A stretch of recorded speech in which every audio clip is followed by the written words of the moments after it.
Vous êtes en direct sur Public Sénat. Voici les titres de l'actualité de ce vendredi 27 janvier 2012. Bonsoir à tous. Il n'y aura plus de troupes militaires combattantes à la fin 2013 en Afghanistan. Nicolas Sarkozy modifie donc le calendrier de retrait des troupes françaises, comme il l'avait laissé entendre après l'annonce des derniers morts français sur le sol afghan. François Hollande qui tient la dragée haute à Alain Juppé, Nicolas Sarkozy qui prépare une intervention télévisée cruciale pour la suite de la campagne. À l'UMP, on peaufine le programme et la riposte. Ce sera le débat de ce 19h. Et puis, le sang qui continue de couler en Syrie, le pays qui vit une recrudescence de la violence. 46 personnes aujourd'hui ont été tuées. Nouvelle réunion ce soir du Conseil de sécurité de l'ONU. C'est à l'occasion de la visite à Paris du président afghan Hamid Karzai que Nicolas Sarkozy a confirmé il y a une heure à peine un retrait anticipé des troupes françaises en Afghanistan. Celles-ci auront définitivement quitté le sol afghan fin 2013. La mort récente de 4 soldats français tués par un membre de l'armée afghane est à l'origine de ce nouveau calendrier de retrait des troupes, un retrait initialement prévu en 2014. On écoute Nicolas Sarkozy. La reprise des missions de formation dispensées par les militaires français sera effective dès demain. Pour la France, la poursuite de la transition et ce transfert graduel des responsabilités de combat permettra de planifier le retour de la totalité de nos forces combattantes dès la fin de l'année 2013. À l'issue, après le retrait de nos forces combattantes, la France restera engagée dans la formation de soldats afghans. Ne nous trompons pas de colère, avait lancé mercredi dans l'Isère Nicolas Sarkozy, laissant entendre le maintien du calendrier initial de retrait. Il en sera donc autrement pour les 3600 soldats français toujours présents en Afghanistan. Les premiers d'entre eux avaient atterri à Kaboul en 2001. Nathalie Guillouard. 82 soldats français sont morts depuis 2001. La France s'est fortement engagée dans le conflit au cours de ces dernières années. En 2008, les troupes françaises passent de 2200 à 3700 hommes, puis à 4000 soldats en 2010. Aujourd'hui, sont sur place encore 3600 militaires français basés à l'est de la capitale. La France représente le 4e contingent des forces de l'OTAN en Afghanistan. Le calendrier fixé au sommet de Lisbonne en novembre 2010 prévoyait le retour graduel de tous les militaires d'ici 2014. Mais la mort de 4 soldats français vendredi dernier a changé la donne. Le calendrier semblait se précipiter, car le président Nicolas Sarkozy s'est montré hésitant toute cette semaine suite à ce drame humain. La visite d'Hamid Karzai aujourd'hui, visite prévue de longue date, a donc servi à préciser un calendrier définitif du retrait des troupes. Invité du 19h, Alain Richard, bonsoir à vous, monsieur le sénateur du Val d'Oise, ancien ministre de la Défense. Il n'y aura donc plus de troupes françaises combattantes en Afghanistan à la fin 2013. Le président de la République l'a annoncé il y a une heure à peine. Est-ce que vous approuvez cette décision ce soir ? Comme vous le savez, François Hollande et les dirigeants du Parti socialiste ont pris une position différente. Les deux positions ont leur justification. Et François Hollande, je le précise, souhaitait fin 2012 un retrait total des troupes. S'agissant, on pourrait reprendre la même expression que celle qui figure dans le texte du président de la République, c'est-à-dire s'agissant du retrait des troupes combattantes. Bien sûr. Et François Hollande a bien signifié lors de son intervention au Bourget qu'il le ferait après un dialogue avec nos alliés, et notamment le premier d'entre eux, les États-Unis, lors du sommet de l'Alliance Atlantique à Chicago, qui aura lieu quelques jours après l'élection. Bon. Donc, les conclusions politiques sont assez voisines. C'est-à-dire que après 10 ans et demi de présence militaire avec des mandats qui ont évolué, avec des missions qui ont évolué, dans ce pays, et qui est un pays en conflit civil, je n'emploie pas le terme de guerre, mais enfin en conflit civil depuis 40 ans. La conclusion, celle je crois de M. Sarkozy comme celle de mes amis politiques, n'est pas très différente. C'est-à-dire que le sujet aujourd'hui n'est plus la participation de troupes internationales à la solution des conflits internes de ce pays. L'événement qui s'est produit, les deux événements qui se sont produits, puisque ça s'est déjà produit il y a quelques semaines, à savoir que des militaires, enfin en tout cas des porteurs d'uniformes, appartenant apparemment aux forces armées afghanes ont retourné leurs armes contre les forces alliées, qui sont leurs alliés et qui sont leur soutien politique, montre bien que le climat de division au sein de la société afghane et entre ces différentes composantes géographiques et ethniques reste un sujet essentiel sur lequel probablement l'intervention des forces internationales n'a plus beaucoup d'utilité. Alors justement, Nicolas Sarkozy l'a confirmé, les troupes françaises vont continuer à former l'armée afghane au cours des mois à venir. On imagine que cette mission sera très lourde à supporter pour les militaires français, compte tenu des derniers événements en particulier.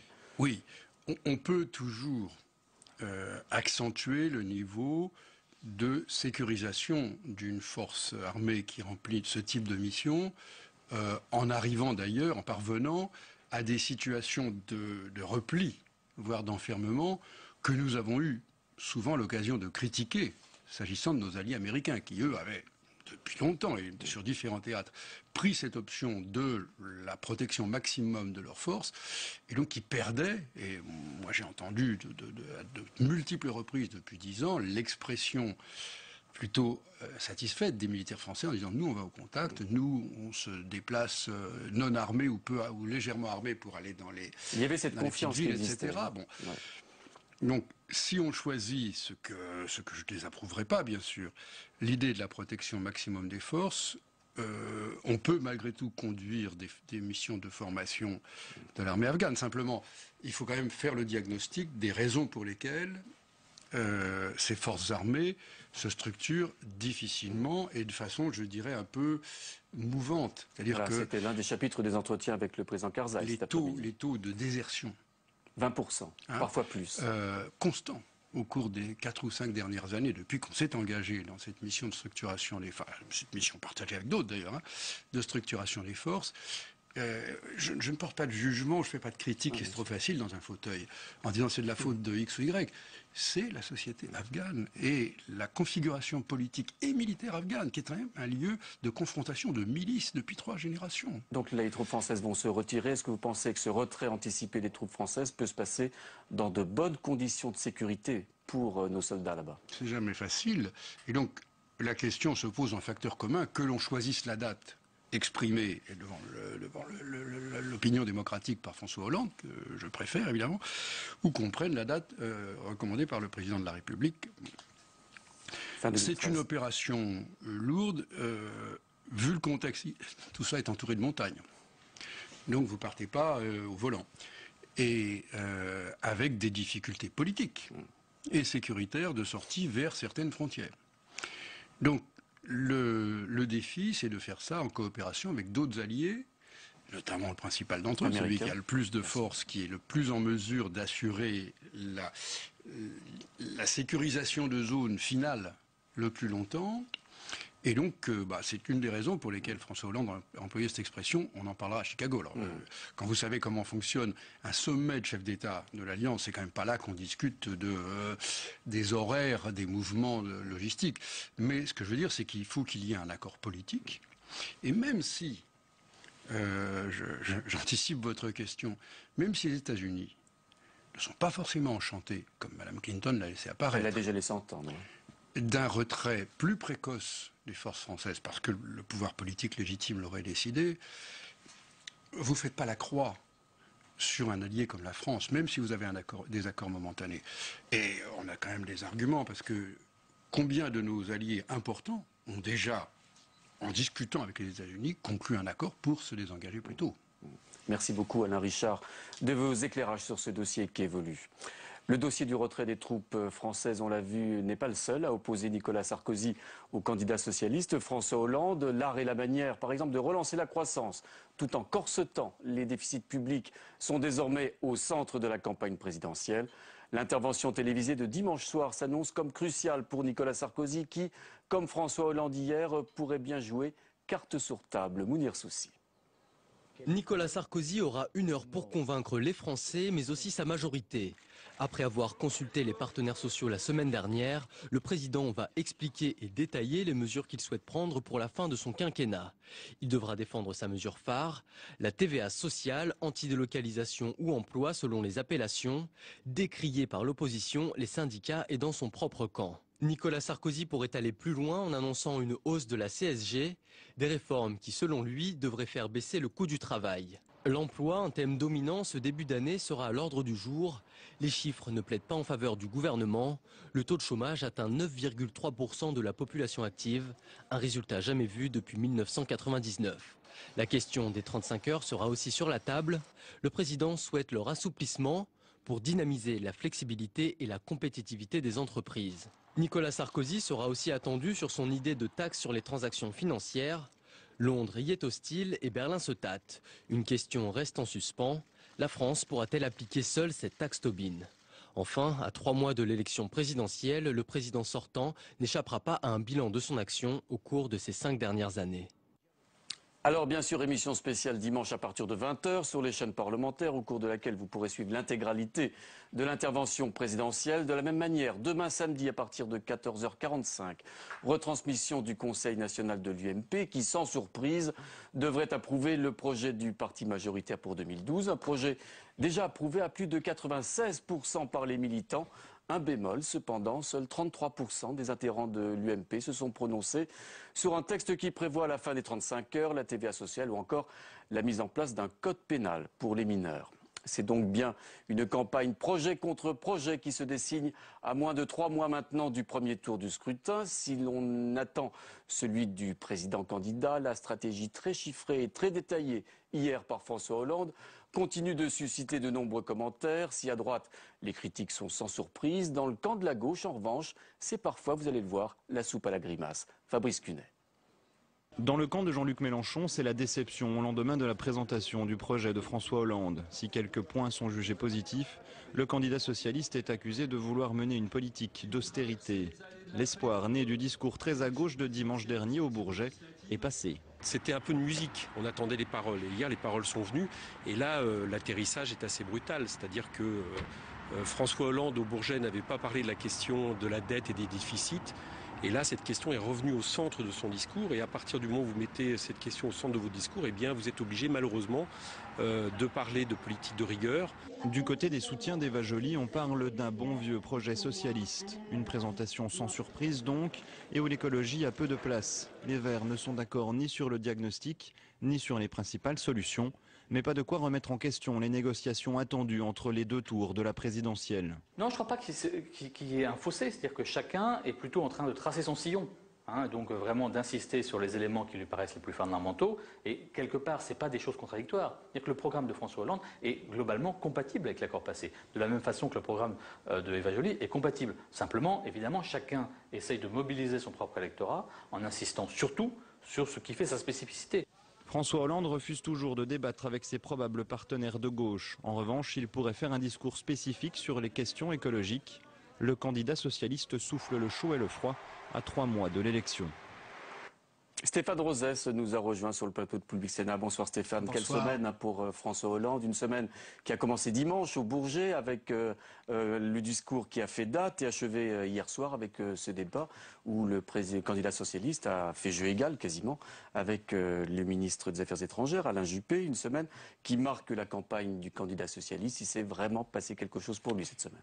Oui, il s'est passé quelque chose. Il a très nettement franchi un cran. Qui aurait dit que face à Alain Juppé, sans doute le meilleur au sein de la majorité comme débatteur, à la fois par sa tenue, la qualité de ses arguments, sa combativité, sa placidité, il ferait au moins jeu égal. Si on se souvient par exemple du dernier débat face à Martine Aubry où François Hollande avait été mal à l'aise, on voyait ses yeux fuyants. Quelle transfiguration. Alors qu'est-ce qui s'est passé? Je crois que le moment décisif, c'est le discours du Bourget. Qu'est-ce qui se passe à ce moment-là? C'était nécessaire pour que François Hollande renoue avec le pays parce qu'il perdait de sa consistance. Il avait laissé s'interposer entre lui et le pays le Parti socialiste, des accords avec les alliés. Or, une présidentielle, c'est aller aux fondamentaux du pays, de sorte d'en repérer les contradictions et de donner, au travers d'une incarnation et d'un récit, sa propre solution. C'est ce qu'il a fait au Bourget. Et du coup, l'ensemble des commentateurs, la salle, ont tout de suite senti cette transfiguration. Vous savez, une campagne, c'est pas affaire de communication. C'est quelque chose qui travaille le candidat lui-même. Et là, très certainement, il y a eu un autre François Hollande.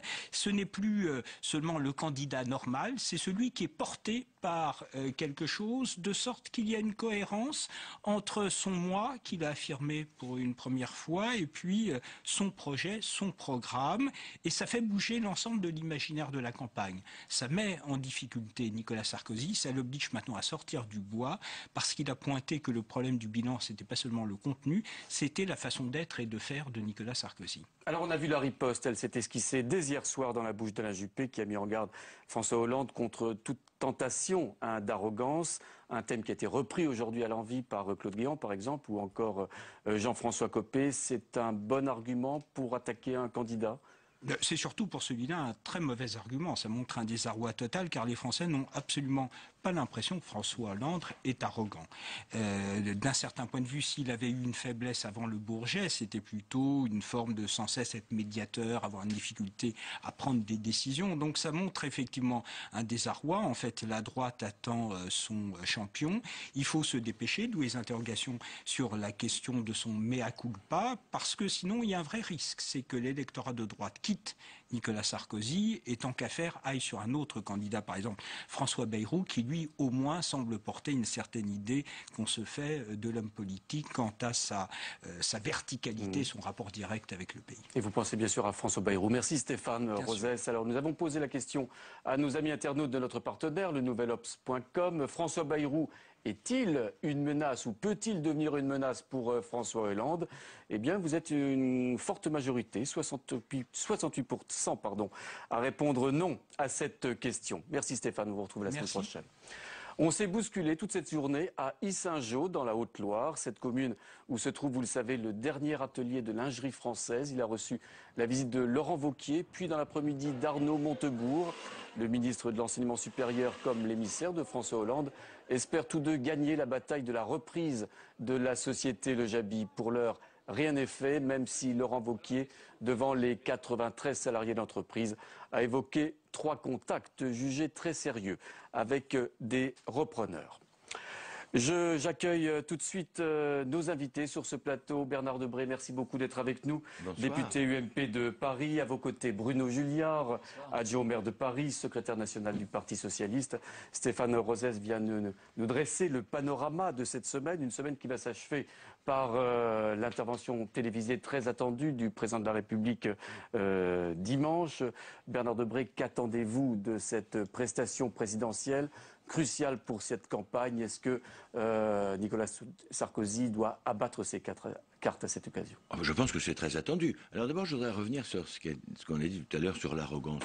Je ne crois pas que ce soit un argument qui soit valable. Enfin, écoutez, quand vous êtes président de la République et quand vous êtes en plus de ça porté par les sondages, il est naturel qu'on aille se présenter comme il s'est présenté. C'est pas le problème de la forme, moi, que je critiquerais, c'est plutôt le problème du fond, avec un certain nombre de critiques qu'on pourra et on sera amené à faire. Donc Jean-François Copé, par exemple, a tort de s'engager sur ce terrain. Je ne veux pas aller critiquer Jean-François Copé, je dis ce que je pense moi. Je trouve qu'effectivement, quand on dit arrogant, nous sommes tous arrogants. Par définition, les politiques sont tous un petit peu psychopathes. Tous les politiques de haut niveau. Monsieur Julien, de haut niveau, pas nous. Alors. Mais là, nous attendons maintenant 2 choses. Un, que Nicolas Sarkozy abatte ses cartes. Encore une fois, vous avez samedi l'UMP qui va présenter son programme, comme les socialistes ont présenté leur programme. C'est quelques éléments qui vont servir à Nicolas Sarkozy, mais ce n'est pas le programme de Nicolas Sarkozy. Donc nous attendons dimanche. On n'aura pas le programme dimanche. Et c'est pour ça que je suis de ceux qui disent il ne faut pas trop tarder. Parce que c'est très bien de jouer le lièvre et la tortue, mais à un moment donné, il faut se jeter au bain et y aller. Moi, j'avais dit vers le 15 février, c'est la date limite, 15-20 février. Sinon, on aura des ennuis. Vous seriez déçu si dimanche soir, Nicolas Sarkozy ne se déclarait pas candidat? Non. Dimanche soir, il ne se déclarera pas candidat. Il va annoncer un certain nombre de choses et je crois qu'il faut qu'il réfléchisse à la date. On ne peut pas se déclarer comme l'a fait François Mitterrand au mois de mars. Il faut aller plus tôt. Bruno Julliard, sur cette intervention de Nicolas Sarkozy dimanche. Il ne m'appartient évidemment pas de donner mon avis sur les choix de campagne et des modalités d'entrée en campagne du président de la République. Je reconnais que je suis assez étonné des angles d'attaque de l'UMP, sur notamment la question de l'arrogance, effectivement, alors même que c'est la semaine où François Hollande rend public son projet. On aurait pu penser que l'essentiel de la riposte serait quand même une riposte sur le fond. Mais sur l'intervention du président de la République, tout à fait légitime dans un contexte de crise, bien évidemment, elle pose quand même peut-être un double problème démocratique. La première, c'est que le président de la République, alors même que nous savons tous qu'il va être candidat dans les toutes prochaines semaines, réquisitionne 5 chaînes de télé pour faire son intervention.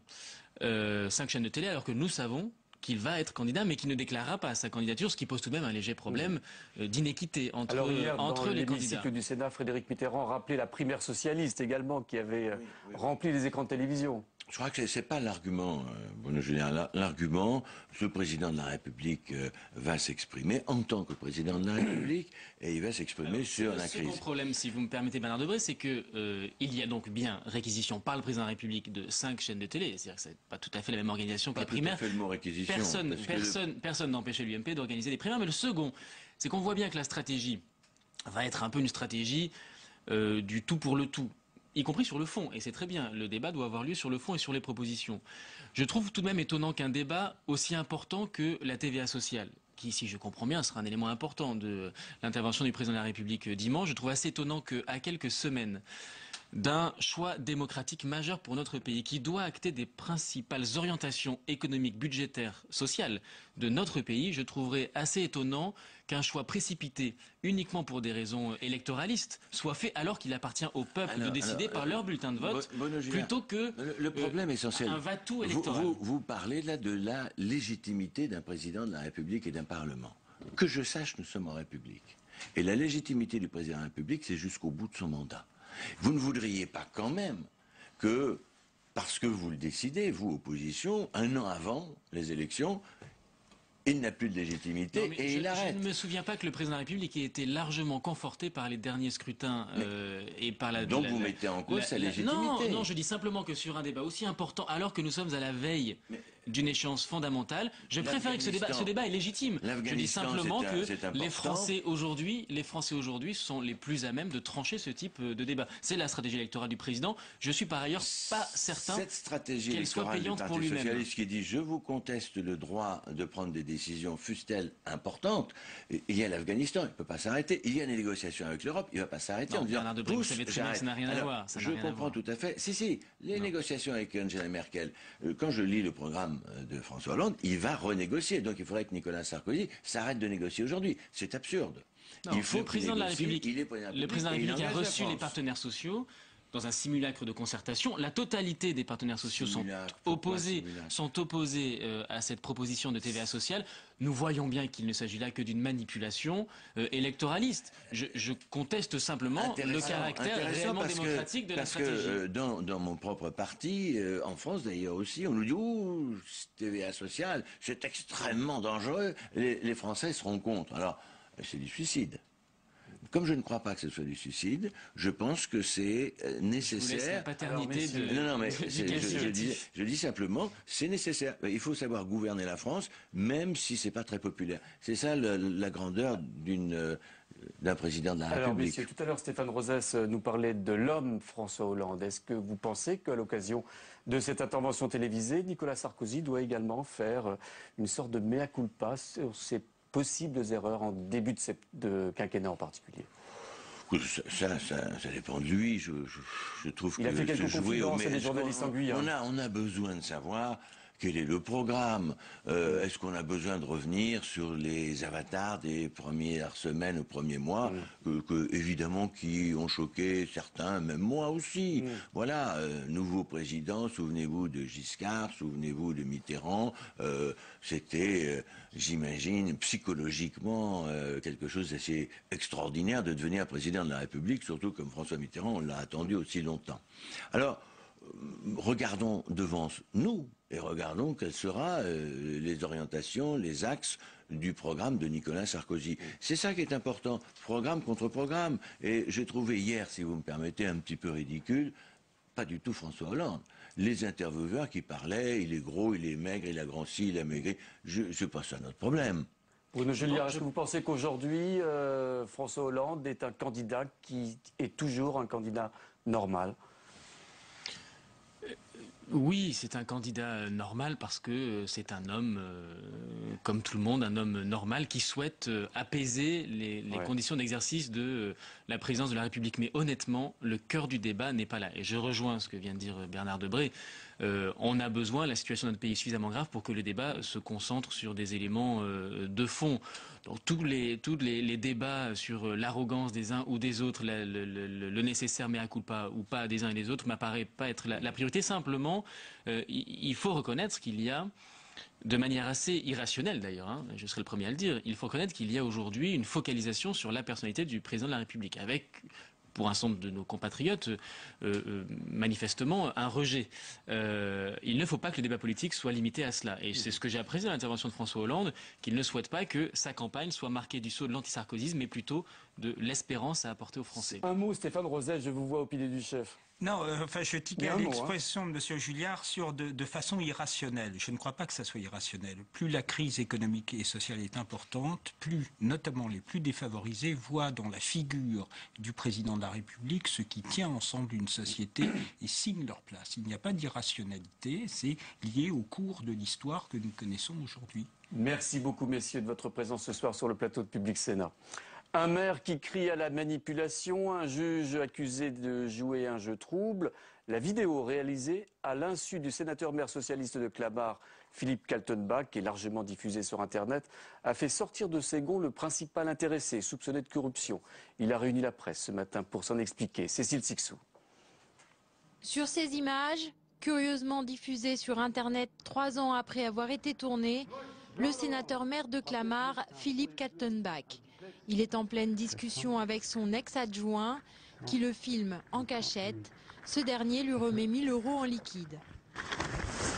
Plus 5 000, après 6 000. Non, mais tout ce que je veux, c'est qu'il ait un bel appartement, quoi, je veux dire. Un logement social contre de l'argent, c'est ce que semble dire cette vidéo qui, si elle se révèle authentique, accuse le sénateur socialiste de corruption. Pour Philippe Kaltenbach, c'est une machination.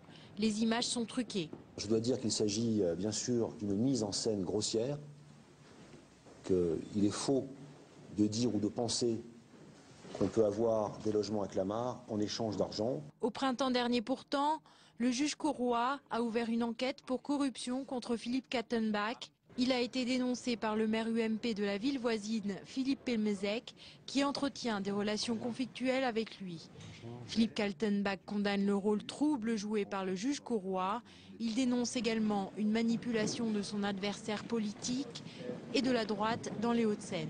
Ici, nous sommes confrontés à une droite très dure qui utilise tous les moyens, qui n'hésite devant rien pour arriver à ses fins. À droite pourtant, on se défend face à ces accusations. Manipulation de qui, pourquoi, vous rendez-vous compte, c'est complexe à monter une chose pareille. Enfin, moi, je ne crois pas à la théorie du complot. Il est sûr que M. Kaltenbach, depuis toujours, crée un climat de guerre politique. C'est un homme qui aime le conflit. Un conflit, en tout cas, entretenu par la diffusion de cette vidéo. Voilà une nouvelle triste illustration, une fois encore, de la crise de la presse. La dernière édition imprimée du quotidien économique La Tribune sortira lundi. Le jour même, le tribunal de commerce de Paris devrait choisir le repreneur du titre. La Tribune avait été lancée en 1985. Et puis cette dernière information qui nous est parvenue en cours de journal, l'agence de notation Fitch a décidé d'abaisser la note de 5 pays européens, dont l'Italie et l'Espagne. Une information dont nous reparlerons très certainement dès la semaine prochaine. C'est la fin de cette édition. Merci de l'avoir suivi. À suivre le magazine Entre les lignes chez nos confrères d'LCP Assemblée nationale. Très bon week-end à tous. Merci.